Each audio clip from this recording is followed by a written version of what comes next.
গরুকে অন্য অমান্য ছেড়ে দিয়েছি, সরকার কি ঝাপারে করুক। এই সোনা বন্ধক দিয়ে লোন নিয়ে আমরা এই ব্যবসা করছি। আজকের যদি গরু বিক্রি না হয় আমরা এগুলো পরিশোধ করবো কি করে? আমরা কি করে খাবো? আমাদের বিচুলিওয়ালা বিচুলি দেয় না, ভুসিওয়ালা ভুসি দেয় না, ও বলে জীবগুলোকে কি খাওয়াবো? গরু বিক্রি হয়েছিল, তারা আবার টাকা রিটার্ন চাইছে।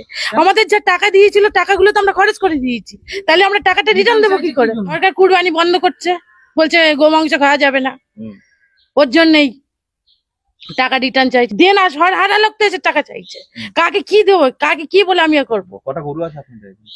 আমার 22টা গরু আছে, 22টা গরু বিক্রি হবে। তো কেমন কত টাকা লস হবে মনে করছেন? বিক্রি না হলে সব লস, 30 লাখ টাকা লস। তাহলে আপনাদের সংসার চলবে কি করে? মানে এর উপরেই বলছেন ঘর সংসার, তাহলে চলবে কি করে? আমাদের খাওয়া হবে না, আমাদের মরে যেতে হবে। আমি বাচ্চা মানুষ করবো কি করে? আমাদের তো জমি নেই, জায়গা নেই, আমাদের ব্যবসার উপরে সব। এখন কি চাইছেন? গরু বিক্রি হোক,